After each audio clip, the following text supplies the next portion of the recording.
السلام عليكم شباب. طبعا الفيديو كلش متأخر وما أريد مقدمات وما أعرف شنو. المهم خلنا نبدي. هواي بيكم حاير، هل راح يعيد سنة؟ هل راح يعبر؟ وأنا من ضمنكم. يعني وشنو الخطة؟ وهل راح يعطون تحسين معدل؟ هل راح يعطون دور ثالث؟ ومنو راح يجي بيناتهم؟ الموضوع مجهول. زين، راح أعطيكم شيء للأخير. اللي يدور نجاح ينجح، خليه يمتحن دور ثاني ويخلص من الأخير. والله أنا ما شو اسمه، أنا ما أقدر أمتحن دور ثاني، مأجل 7. زين، أمتحن لك 4 أجل لك 3. أنت قد ما تريد تمتحن هنا بالدور الثاني وأجل الباقيات ما تقدر يعني ما تلحق يعني. أو أنت تريد تعبر يعني 50 تعبر بيه. أما إذا تريد معدل فهاي تختلف. امتحن لك 4، تريد 5 تكون تضبط زين، وأجل لك مادتين بركة يعطون دور ثالث. زين، ما أعطوا دور ثالث. هاي انتهينا انت موعدكم. نجي نريد لرايد من 95 اجته بالمعدل ماله 85 يريد يعيد. زين، هو ماكو دور ثالث، طو دور ثالث بس هو ما استثمره، امتحن دور ثاني والتحسين معدل ما فاده، او امتحن دور ثالث ما يخالف. لا، هو بعد ما جاي اصلا دور ثالث تحسين معدل ما اجي، فهو وقت هاي درجته بعد لازم يروح، بعد انتهى شغله، بعد لا سادس ولا غير السادس. فالشغلة شنو؟ يريد يعبر، خليه يعبر من هسه من الدور الثاني ويفلت من عتب، وإذا كل شيء يشوف روحه ما مضبط يأجل له مادتين 3 دور ثالث بالكت يطون يعني بالكت يعني يشمله. تحسين معدل شغلته تخوف، كلش تخوف، خاصة إن يردون معدلات. شوفوا أنا عندي فكرة، طبعا هواي فكرت بيها وقعدت لها قعود يعني. قلت احنا المأجلين مثلا هسه أنا مأجل 4. زين، قلت امتحن 3 والرابعة هم امتحنها، بس شني يا مادة أشوف روحي بيها ما جاوبت أمسح الدفتر وأطلع. زين، يعني أنت تريد معدل، يعني مو أنت ما مجاوب بيها وتطيها يعني، امسح واطلع. بلكت يعطون دور ثالث، ما عطوا دور ثالث بعد. هاي هي أحسن ما تعتمد على تحسين معدل. تحسين معدل خطر يعني، جوز يعطونه بس للدور الأول، جوز ما يعطونه، فأنت مجبور راح تروح بعد من السادس. فهسه أنا مثلا عندك الإنجليزي أنا بيه مو زين، وحد الآن ما مضبطه، بعد عندي قطع بعد عندي ما مضبطهن أصلا، ولا يعني مو كلش مضبطه، تضبيط إلى 50%. إذا بالامتحان شفت روحي ما ضبطته مو زين بيه راح أمسحه وأطلع، أعتمد على الرياضيات، على الأحياء، على الرياضيات أحياء، وبعد عندنا مأجل فيزياء. هذا اللي أعتمد عليه، شوف درجاتي بين زينة، وهاي المادة أنا ماسحها بلكت يعطون دور ثالث. أحسن ما أجازف بيها وأعطيها وهي تكسر معدلي وتخليني أعيد، وتخليني ما أقدر أعيد، تخليني ضميري يأنبني. فأنت إذا عندك طاقة، عندك شي، وإذا تريد بس تخلص عادي امتحنه وخل تطلع. بس إذا تريد معدل وشفت روحك ما جاوبت بوحدة من المواد، امسحها واطلع يا أخي، امسحها واطلع، بلكي يعطون دور ثالث، هذا إنقاذ إلك. أما إذا التاني تحسين معدل، فالتحسين معدل جزء ما يجي، يعني إذا تمتحنين كلهم جزء تحسين معدل ما يجي. زين،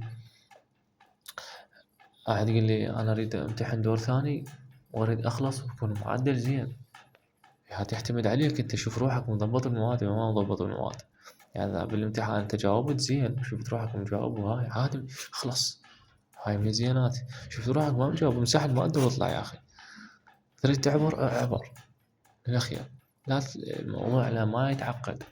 هو صحيح ضغط نفسي وتعب، وهاي أنا الآن منتكم والله العظيم منهار يعني منتهي. بس شو نسوي يعني؟ أنا حتى ما بدي إلا أعيد، والله ما بدي إلا أعيد. يعني أنا لازم عندي 4 مواد لازم أطلع بيهن 100، 4 مواد كلهن 100. زين، شو يطلع 100 ما أدري. فقلت يعني لازم 4 مواد 100 حتى يصير 95. زين،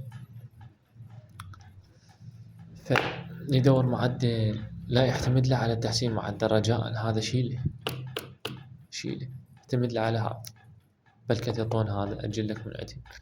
ونشط روحك ما نجاوب، لا وإذا تريد تعبر عاد اعبر، بس تحسين معدل يخوف يعني. ما أعتقد راح يعطونا لأن هاي السنة دور ثالث عندك الدخول الشامل عندهم دور ثالث، بس أتوقع وحتى يعطونا الدور الأول. خليها ببالك مستحيل أعتقد، ويعني نسبة 90% يعطونا بس الدور الأول، ما يعطونا الدور الثاني تحسين معدل. فأنت دور ثاني شلون تقدر يعطونا دور تحسين معدل؟ هو تحسين معدل يقول لك للشطار كلش يعني يردون معدلات، طلعت معدلهم مثلا هذا 99 طلعت اجتها 95، فهو ما يريد يعيد. فأنت دور ثاني ومسربت، شلون يعطونك دور شو اسمه، يعطونك تحسين معدل؟ فهذا شيله، هذا الغيه، الغيه. زين اعتمد على هذا. شفت روحك يا اخي ما مجاوب لك بمادة، امسح الدفتر بدور ثاني وانتظر بلكت الله يعطيك دور ثالث. ما انطاك دور ثالث عيد. اذا انت عندك طموح والله انا ما قدرت تعبت، هاي كمل امتحن وطيها وتروح. اذا تقول تعبت هاي مرحلتك انت حتى وتعيد. هسه انا لا سمح الله عدت، ما راح اروح قبل راح بعد ادرس، لا ارتاح لي فد شهر خليهم يداومون، يصير نص الدوام، والدوام يصير اعتقد 21/9 وهيجي. ما امتحن واحد هو اصلا 21/9 ولا هاي، اخليه يصير 11/10 هيجي واقرا على راحتي، هيجي على راحتي اقرا اصلا.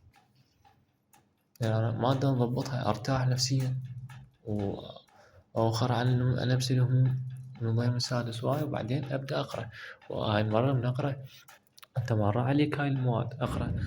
حتى تريد مثلا تخصص ايام تقرا بهن، بس المواضيع ما مضبطهن، لان انت هاي المادة كلها مرة عليك ترجع من جديد وهي وتمتحن سنة تجي دور اول وتخلص من الدور الاول. بس هذا خطتي لك، لان انت قارن المادة فراح تضبطها اكثر اذا تعيد وعندك عزم، بس لازم ترتاح. هذه لها راحة حقيقة واحنا تعبنا. انا من عندكم واحد والله مليت. بس تسوي يعني.